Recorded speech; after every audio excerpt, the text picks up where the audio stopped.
All right. Welcome back to Unlocking Growth, the podcast where we dive into the minds of influential business coaches with diverse backgrounds and methodologies. And I'm really, really excited about our guest today. I'm chatting with Lucas Walker. He has 11 years almost experience in his consulting business, and he really has a knack for innovative solutions. He actually has a pretty awesome record. He's boasting less than a 1% failure rate and scaling over 100 companies. And he's really the visionary behind Lucas Walker Consulting. And I have a personal relationship with Lucas because he's actually a former consultant of mine. I actually hired Lucas for my business, so I know we'll have a great conversation. He also brings a really unique perspective because he has a background in Brazilian jiu-jitsu. Nailed it. All right, Brian. Yeah. Awesome. Yeah. How is that for an intro? You feel good about that? I feel really good about that. You probably oversold me, so I got to back down expectations so I can exceed them now.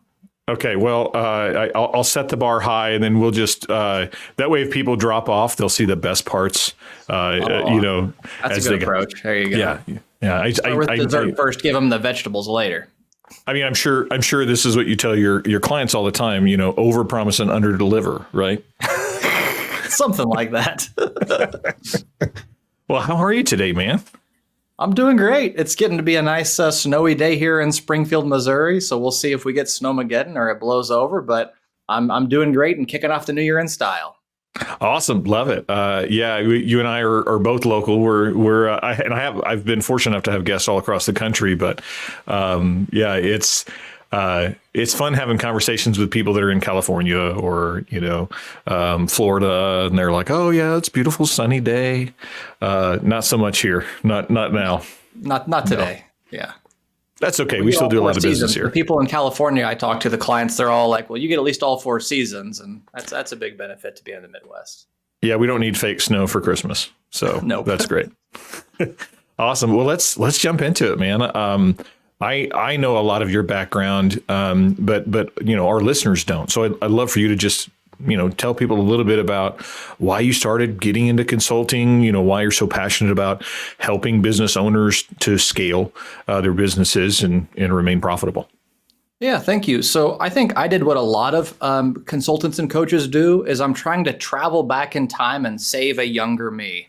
So I was working 70 hours a week for 7 years, grinding my face off, making another business $1 million a year. And it got to be really exhausting for me. And I realized I was just a cog in their money-making machine. And basically, I found out that it wasn't any safer working for someone else than for myself. And I liked to work hard. And so I instead focused all the energy, how do I start my own business? And in that process, I realized there weren't a lot of good resources out there to really make it easy for me to start my own business. I had to figure a lot out from the ground up. And I thought, if I have this problem, other people do too. So I had a sales background. I started off helping people grow their sales. Now they increased their sales, but now their capacity on the operational side, they couldn't keep up with the sales that they were having. So now I helped out with the operations and building systems, and they kind of leapfrog back and forth. And then the key part also is that the owner is a unique part of that. The vision they want for their business is a unique part of that. So adjusting all these pieces became what my business grew out of. Over time, I added financial mastery and other elements on top too. Well, and I love you talk about it's safe. It's just as safe as working for somebody else. It's safer in a lot of ways. Well, honestly, yeah, it really is, and I think that you don't understand that unless you've been a business owner yourself, right? Because there's a lot of fear with people that are getting into business for themselves around security and stability, right? I sought out being a business for myself so that I could create stability, which sounds crazy to anybody that's not in business, right? Yeah. I think that there's this big myth that being an entrepreneur is a very risk-taking venture, but I couldn't disagree more, actually. You think about like Thomas Edison, kind of discovering the light bulb. The rumor is he tried, 1,000 ways to find the specific materials that would work. He wasn't just hitting his head against a wall. He knew the way that was going to work and he was headed in the right direction. Just a matter of figuring out the exact metal that was going to work. That's what it should be like starting your own business. It shouldn't be this random jump off a cliff, I hope it works out. It should be, I can see it's going to work out. I don't know all the details. If I keep going in this direction, I know it's going to work out. It shouldn't feel risky. It should feel actually pretty safe. And doing not that should feel riskier of having those regrets and missing out on life. I think you said that perfectly. I'm sure a lot of what you do is help people break their systems. Mm-hmm. Right. Because you have to. Right. No system today is going to scale infinitely towards the future. Your vision will. Right. You talked about seeing your client's vision through the operations, but your systems don't. So. Yeah. So how have you had such a massive success rate? I mean, that's huge. You pretty much are a gold star business consultant because everyone you work with does successfully grow their business and scale. Yeah, I think that there's an interesting problem that can happen in the consulting and the business space, in that it's really easy to take advantage of people. So someone starting a business, they don't really know very much information. They don't know what they don't know. They know they don't know a lot. And it's really easy to show that person a shiny object and trick them into buying that thing. And I would say a large part of the business market right now is focused on that. There are a lot of books out there that are a shiny concept, a lot of videos, a lot of things that don't actually make an important change in an entrepreneur's business. And early on, because my entire business depended on me making this work, everyone I worked with, I had to basically make them as much money or more than they were paying me, or they had to fire me. And so I came up with a very bootstrapped approach of, I didn't have a time to just pontificate or read out of a business book a theory. I had to figure out what actually applied directly in their business. And now repeating that over and over again, I've seen these themes about what are the actual levers to pull to change things, to make things get better. And overall, that the number one thing I would say is the most important thing is, as an entrepreneur, is building those skills. You have a series of skills, and once those skills are in your back pocket, they're going to run automatically. You're going to do very, very well. But if you don't have those skills, you're going to have a struggle every time the situation comes up over and over again. Well, and you're very tactical in your approach. Right. I mean, I want to highlight that. Obviously, I have a little bit more insight because you were a coach of mine, and I will say I've had now I'm up to 7 different business coaches or consultants in my professional career, just for the current business run that I'm on now. Yeah, and wonderful. out of those 7, you are the one that I had the longest. Mm. And I think the reason why is because you take that bootstrap approach. So because business owners love talking about business, and it's easy to fall into that trap of, man, that felt like a really great conversation. And then I leave it and I'm like, but yeah, did I actually accomplish anything? Or did I just really have a great conversation with a cool coach that really gets business? Right. Yeah. Versus I remember being uncomfortable in our sessions and you getting really, really strategic and tactical about, hey, what's this lever? How are we going to move it? And digging in. Right. Where mindset's important. All that business talk is important. Mindset's kind of the anchor of everything. But I think some coaches lean too much into that and it's all sizzle and not enough steak. Yeah, you couldn't have said that any better. I totally agree. And I do make clients uncomfortable sometimes. I try not to. I try to identify strategically when is a time that maybe talking about other things can be deflectionary. That's really common in these client interactions. There's this certain peaceableness that goes back and forth of staying on a conversational, friendly tone. But a friend might not poke you because they're your friend. Someone is paying me sometimes to occasionally say like, hey, I'm going to poke you here. What's going on? And that's a scary part. Every time I do that, I'm always thinking this person can totally fire me if they're not ready to hear this sort of piece of feedback. And usually it goes well, but sometimes people are like, that's a lot of work. I don't want to do that. Or that didn't feel good. Well, and, I'd like to say that we weren't friends until we stopped working together. Right. Yes.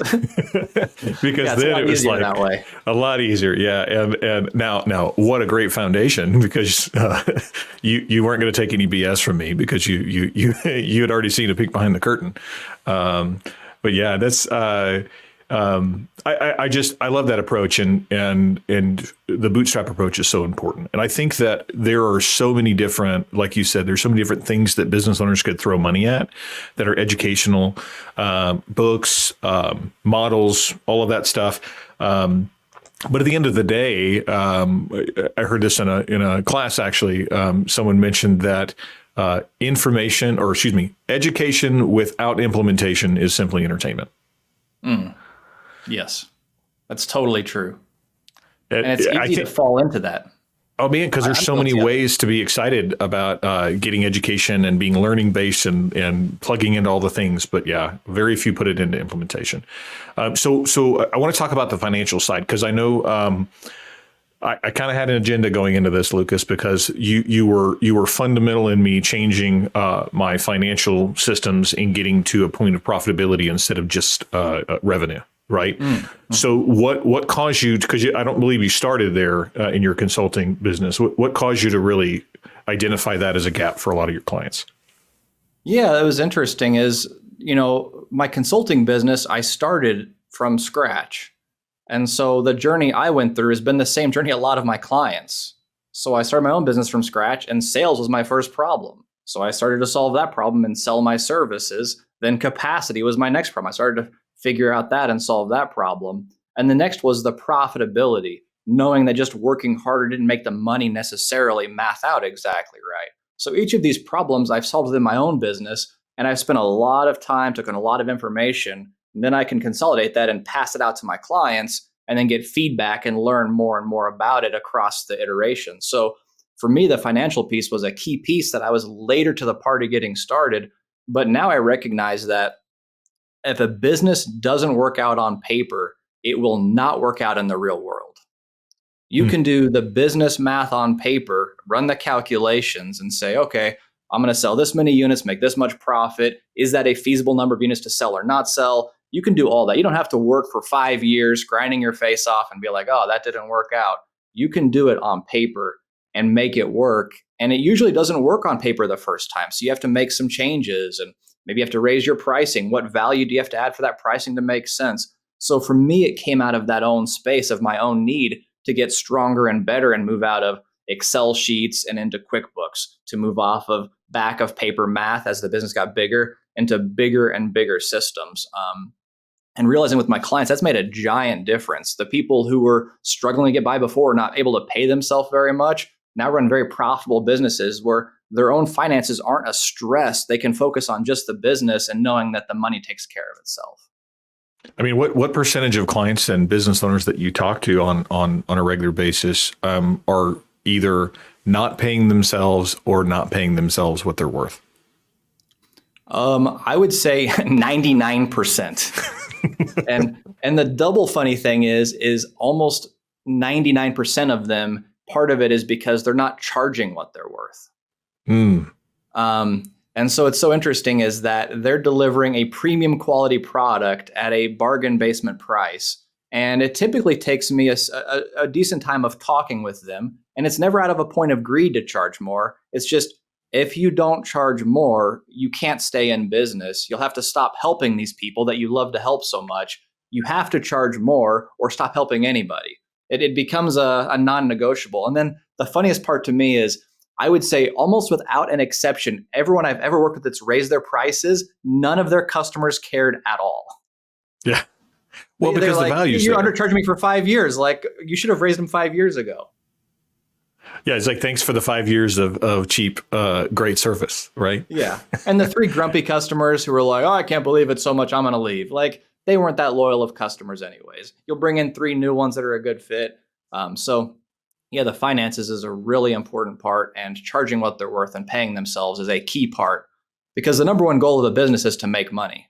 If you're not making money, you're not in business anymore. You can't do the good that you want to do in the community. You can't do any of the other stuff you want to do if you're not bringing in enough money. Well, and I'll go one step further there. If your business is making money, but you're not paying yourself appropriately, then your business is not making the money that it needs, right?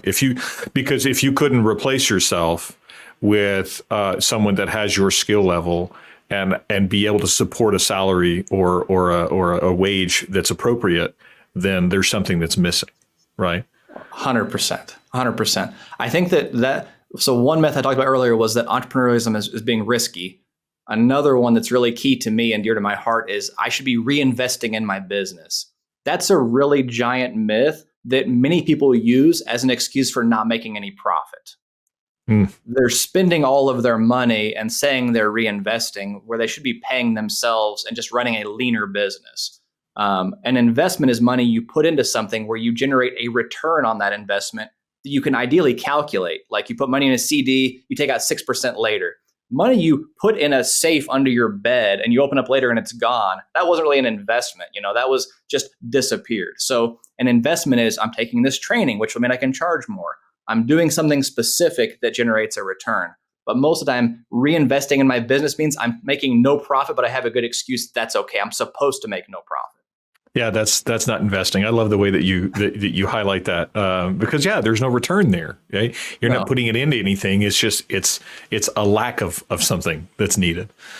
But it's so common. I mean, why do you think it's so common among entrepreneurs and business owners at multiple levels to quote unquote invest in their own business or pull their own salary as a way to make the business work? Yeah, I think that's a really good question. I think part of it is it's just a foreign land. There's a lot of models out there for what going to work in the workforce looks like. Essentially, we grow up, we go to school. That's a beginning model of go sit in this place, do what you're told, do the work you're told to do, show up the next day, get along with people. This entrepreneur is much more self-directed. And so it's hard to see real models because the ones that you do see tend to be on TV, the YouTube stars that are really portraying a lifestyle that's not accurate to the day-to-day grind. And then you talk to other entrepreneurs, a lot of us have this kind of Wizard of Oz thing where it all looks okay on the surface, but underneath things aren't going very well. So as an outsider walking through that world, you get this vibe where everything is kind of a reflection, a mirage, and it's hard to get to the truth of what things are that are going on. So that learning curve really takes a long time to figure that out and to bust through those myths. And I think that when I work with people, that's a really big part of it is telling them what things are normal and what things aren't normal. A lot of them think that they're uniquely flawed, that they have this unique problem that's only them, but really it's very universal. And there's a lot of relief they get of, oh, you mean other people also have trouble hiring and retaining employees? They don't just leave again? Other people don't really have a good way to deliver quality services time and time again. Other people have work-life balance struggles. I'm not just not getting enough done because I'm not working hard enough. So I think there's a lot of myth in the space, and it's hard to bust through that for someone brand new. Well, and it's an epidemic of imposter syndrome. Mm-hmm. I mean, I felt that personally because nobody wants to be vulnerable with colleagues or their clients. They're like, oh yeah, I don't know what the heck I'm doing. Right. I'm just faking it until I make it. Or I don't know how to run a budget. I just know how to do X, Y, Z service really good. Like I'm really good at lawn care, or I'm really good at HVAC, or I'm really good at real estate, or I'm really good at consulting, or whatever it is. Right. But they don't want to admit that they have skill gaps. And I think that's why having a relationship that's vulnerable with a business coach is so important, because it allows you to, admit, I don't know what I'm doing. Right. And most of the time people are really good at what they do. And that's a good thing, but that doesn't mean that they're really good at every aspect of their business. That's so true. And I think there's a lot of gravity then to go towards where you feel good. I'm thinking of a client in particular. That person was really good at the manual labor of their job. As they hired other employees, they didn't want to really provide training and support for those employees. They gravitated back towards the manual labor they were comfortable with. To try to step into that CEO chair and sit in that chair instead to manage a business, the finances, build systems, that was foreign. And so there's this gravity to go back in to what they're already comfortable with. I think that we all feel that at times, like if I don't feel good about this part of it, I'm going to avoid this and do the stuff I do feel good about. I'll just do the other stuff later. But I'm guilty of it too. Getting back to that stuff that we don't feel as comfortable with and building those skills is an important part of being well-rounded. Well, that problem comes up too, even with your people, even if you have a larger scale business, because what makes someone a rock star salesperson doesn't make them a rock star sales manager. Mm-hmm. Right. Or a VP of sales or whatever it is. Right. So, that's excellently put. Excellently put. I mean, and I know we could talk all day long, Lucas, we absolutely could, but what would you say is, some words of wisdom for people that are listening to the show that are either struggling in their business or they're looking for a way to help them unlock more growth potential and they're just not happy with where they're at? What would be the one thing that you would impress upon them to consider focusing on in their business? Okay, perfect. So I'm gonna break this down very structured here. Perfect. So one is to be successful, you need skills. If the skills come naturally, you're all set. If they don't, you need the knowledge pillars that those skills are based on. Without those knowledge pillars, you'll be unable to have those skills. So if you want to learn to play guitar, if you don't know what the notes are or what timing is, you're going to fail.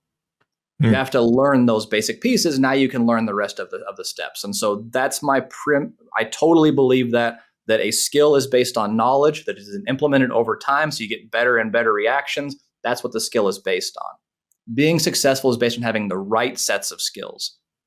Now, the problem is that when you're trying to get to that next level, there are infinite areas that you can have problems. And it's out of all those infinite problems, as the business owner, which one do you focus on?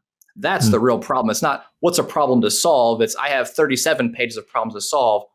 Where do I start?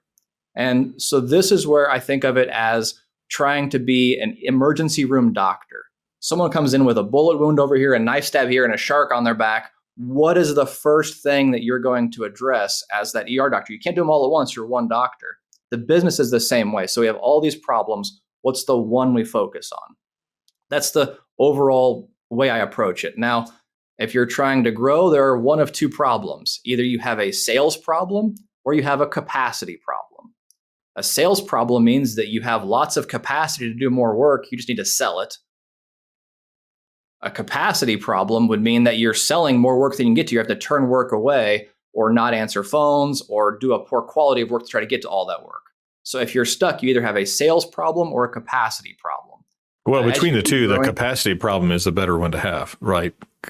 For sure. But as you grow, they basically just leapfrog back and forth, right? Mm-hmm. So you sell too much work, you have a capacity problem. You get the capacity to catch up to the sales. Now you got to sell again. So it just keeps going back and forth and it's going to shift. But looking at yourself as the ER doctor, am I having a heart attack or a stroke? You're going to look at, do I have a sales problem or a capacity problem? Once you know that, if you have a sales problem, for example, you should be reading 0 books on managing people, 0 podcasts about how to have a better workplace culture. Everything you're consuming, if it's not on sales or marketing, is not solving your problem. It's entertainment, like you said earlier. Now, if you have a capacity problem, you should be doing 0 talking to SEO firms or looking at Google Ads or any sales and marketing content and only focused on the capacity problem. I love that. I love that advice because it's so it's evergreen, and it means where your focus goes is where that energy is going to be, right? And so it's about having the right focus. Love that. Well, Lucas, I really appreciate you coming in and chatting with me today. It's been a fun conversation. I know that we could probably do 16 episodes and never get bored. If somebody is interested in getting to know you or connecting with you or employing you or getting advice from you, how do they do that? What's the best way for us to get a hold of you? Yeah, the best place is to get more of my information is just go to consultwithlucas.com. I have a blog on there with lots of videos. The capacity sales I just talked about, I have a video going into more in depth with that. I recorded yesterday. They'll be releasing here in a week or two as I get the blog post finished out with it. So consultwithlucas.com, you can consume some free content. My contact info is also on there. You could always reach out and schedule a time to talk if you're looking for some more help. But the free content is consultwithlucas.com. Awesome. Thanks, man. I really appreciate it. And thank you guys for tuning in to another insightful episode of Unlocking Growth. And if you've enjoyed today's conversation with Lucas Walker, make sure that you subscribe us, leave us a review, and don't miss out on future episodes where we're going to continue to cover strategies and stories behind unlocking growth. Until next time, I'm Brian Stone signing off, and I'll see you guys later on. Thank you, Brian. Thanks.